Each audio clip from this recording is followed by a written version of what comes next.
Well, here we are, everybody, the research project. This is by far the most important assignment you will complete this semester. It is inextricably tied to your success in this class. You have to pass this essay, this project, in order to pass this class. And it's probably the most important thing I'm going to teach you. And so let's treat it with, the seriousness with which it deserves. But I also hope that you will have some fun with this assignment as well, because it often serves as a bit of a capstone project. Kind of what did I really do this semester is going to be really tied closely to how well you execute the research project. So in the spirit of being nice and clear, I want to kind of describe the ins and outs of what this process is going to look like.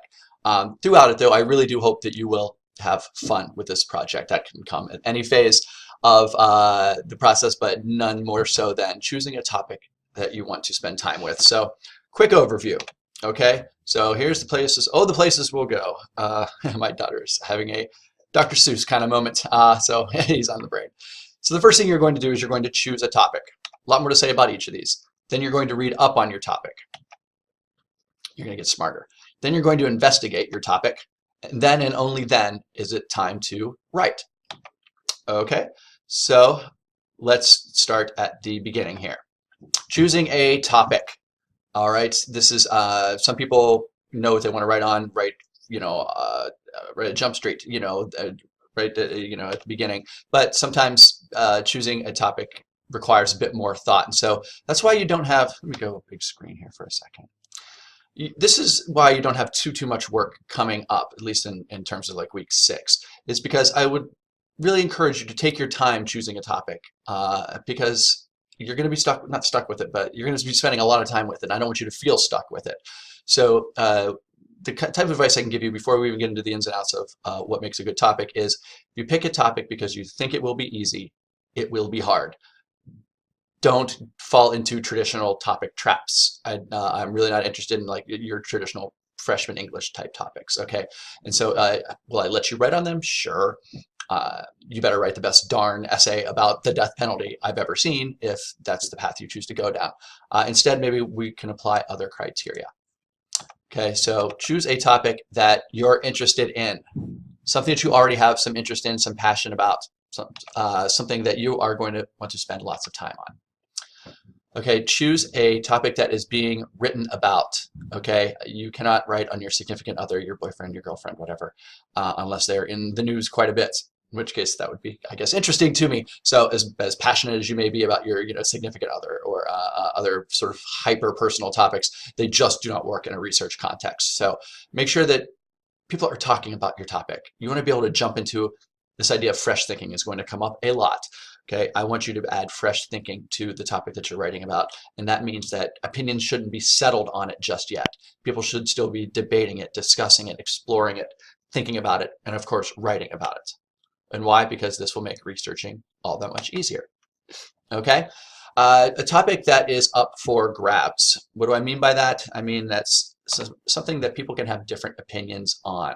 And again, you want to pick a topic that is still the iron is still hot. You know what I mean? It's still malleable. People's minds aren't made up. Many people, the older you get, seems to be in my experience, is many people get stuck in ruts of perspective, and they're not open to changing their minds. I mean, look at without getting too into it, look at the state our country is in right now, in terms of how open we are to other ideas that maybe we don't agree with. So you want to pick a topic that hasn't happened yet, and that not impossible, not super easy either though, and that's what makes it worth doing. Okay, if you have questions, you can tell I sometimes present this into actual face-to-face classrooms. If you do have questions at any point, I'm an email away. I have to sneeze. Okay, choose a topic that you have an opinion about so that you can develop a clear stance. Okay, this is at its deepest, this is a persuasive essay. You need to change people's minds. You want to have them see this topic the way you see it.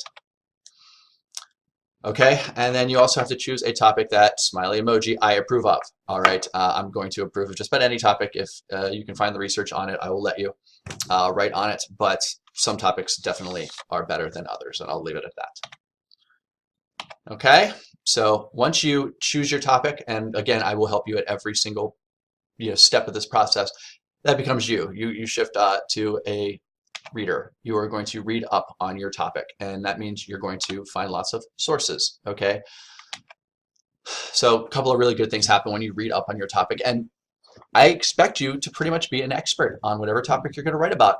Your opinion should come from a place of authority where you've considered all the angles, you've read up on all the different perspectives there are out there, and you'll be smart about it. So that's the first good thing that happens. So pick something you want to get smarter at. It's pretty early in your lives to be really drilled down into like a specific major course of study, I would think, although I know some of you already have a pretty good idea of what you want to be, when you grow up, so to speak. So if you want to work within your intended major, that's awesome. Go right ahead. I will promise to get smarter about whatever topic you choose for your essay as well. I will read up on it. If I ever see an article, I always read like the Sunday New York Times. If I see an article that pertains to your topic, I will be sure to send it to you. Okay, again, you'll get to see what people are saying about it. You'll be able to jump into an active, ongoing, academic-ish conversation. That's a good thing. Okay, so where will you look? Digital databases. All right, I'll have a little more to say about that once you kind of lock into a topic, but you do need to read up. So the digital library at Stark is pretty easy to navigate. I will probably do a screencast about it sooner or later. But Academic Search Complete is going to be your best bet for credible scholarly sources. Okay, I can dream, right? Go to the library. There's a couple of them around here, right? there's certainly your local libraries, your schools have libraries. So go actually read a book. Wouldn't that be nice? Hold a newspaper in your hand, get some ink on your fingers. That sounds like fun to me. I take my kids to the library all the time. Okay, so what other types of sources do we need to talk about? Well, we're gonna have popular sources. And by that I mean usually like websites. If they originate in print, that's going to be much, much better. We can have conversations about this. I have a list of popular sites that I consider fine, that if you just don't wander off that list, great.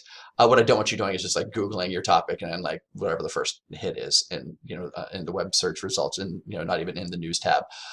Usually the Google News tab can be useful to you as well, but you're going to have a mix of popular sources, which usually are websites, and primary sources. So interviews, observations, or social experiments of your choosing.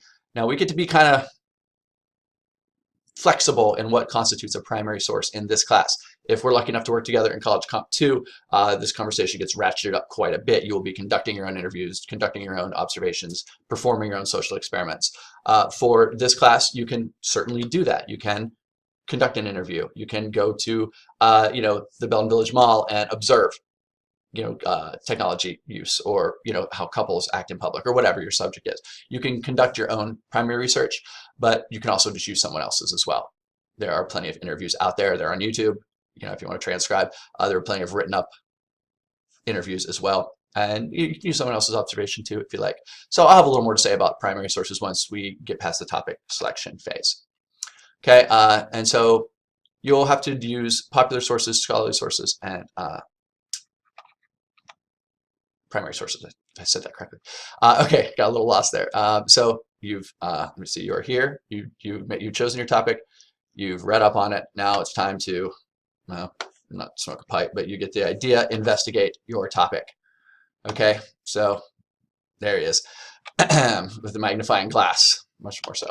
Okay, so what we're talking about when we talk about investigating a topic is, you've chosen one carefully, you've read up on it enough to know that there is an ongoing debate, whether it's academic or cultural or social or political. There's a conversation being had about your topic.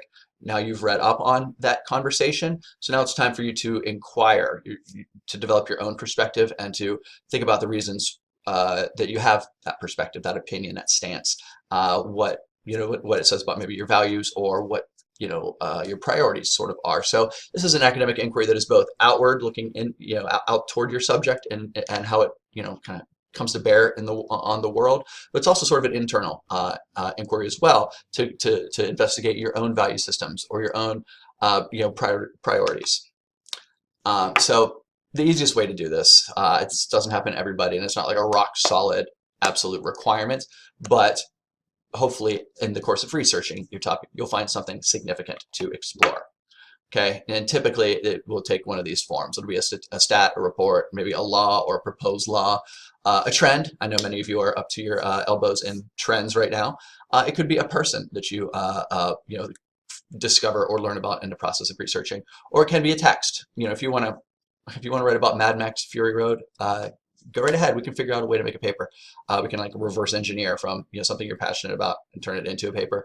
So text is like it's in quotes for a reason. So it could be a film or a book or a poem or a video game or an app. Let's be really wide open about that. So I'm going to go very quickly through this example. You can read this Prezi on your own, but 29% of Ohioans are obese, according to the CDC. That number flies out of me. I think that number is even higher now. I think we're up to 31. My home state of West Virginia, of course, still number one. Thank you very much. 46% obese, for Pete's sake. So once you find that special something, then it's time, yes, indeed, to ask the research question. Okay, and that's going to guide the shape. It's going to dictate the shape of your essay. So these first four are fine. Who participates in this? What can we learn from this? Where does my subject happen? Again, I always like nice and narrow subjects, right? Narrow by geography, narrow by population. When does this happen? You can think about that in terms of like when during the, during a calendar year, when during a day, when during a generation, right? Lots of ways to be sort of open-ended and inquiring about these questions. My favorite two are right here though. Why does this happen and how can we address this? So you're all working with this why question for essay 3. So that muscle, so to speak, is going to be pretty strong. So why not keep using it? So if you want to develop sort of a speculative aspect to your research project, you absolutely should. If that's something that you feel comfortable with, you're going to just get more practice at it, and you're already going to be pretty good at it if you hit the beats of the essay 3 assignment in ways that we both find satisfactory. And then the fourth one here is probably something that you've worked with in some capacity. How can we address this, right? Problem solving. So if you are going to arrive at this is a problem, like childhood obesity or obesity in Ohio, how do we address it? What do we do about it? It's not enough to just point out that a problem exists, not in my classes. You have to go a little bit further than that. You have to explain what you would do about a problem. Let's just not complain. Let's do something about it. Let's be active. Let's not be passive. Okay, so I already kind of said this, but I will help you narrow your question. That's my job. So you please involve me in as much of your topic selection and research question developing process as you would like. And it's my job to help you do this, to narrow. Okay, so geography is a good way to narrow. And population is always going to be, you can't just say people. You want to see what you can do about a particular population. Okay, so what is the difference between type 1 and type 2 diabetes? That's not a research question. That has a very clear answer. Okay, so what you can do is, why are children being diagnosed with type 2 diabetes in record numbers, right? Type 2 diabetes, I know the science is not quite this, but that's a diabetes you kind of give yourself, right, through your lifestyle choices. My grandmother, I think all my grandparents had type 2 diabetes. And then how can Ohio work to reduce type 2 diabetes in children? So not just obesity, but one of the effects of obesity. How do we slow the effects of this problem? Okay, I hope that makes sense. And then after you do all this, after you ask these questions and you kind of determine a course of action for your essay, then and only then is it time to type. I'm just going to skip over this part because that's more for the in class. And then how will you answer your research question is going to lead to your stance. Your reasons in support of your stance will lead to your claims. Okay, you see this? I'm going to go back. Sorry to make you dizzy. How you answer your research question is going to lead to your stance, how you want people behave differently, shop differently, vote differently, drive differently, use their phones differently or less, right? So, but your claims, those are sort of the nitty gritty. That's like the nuts and bolts of how you actually go about executing your stance. Okay, and most times your claims will lead to paragraphs or paragraph units. It could be a couple, and then your paragraphs will be supported.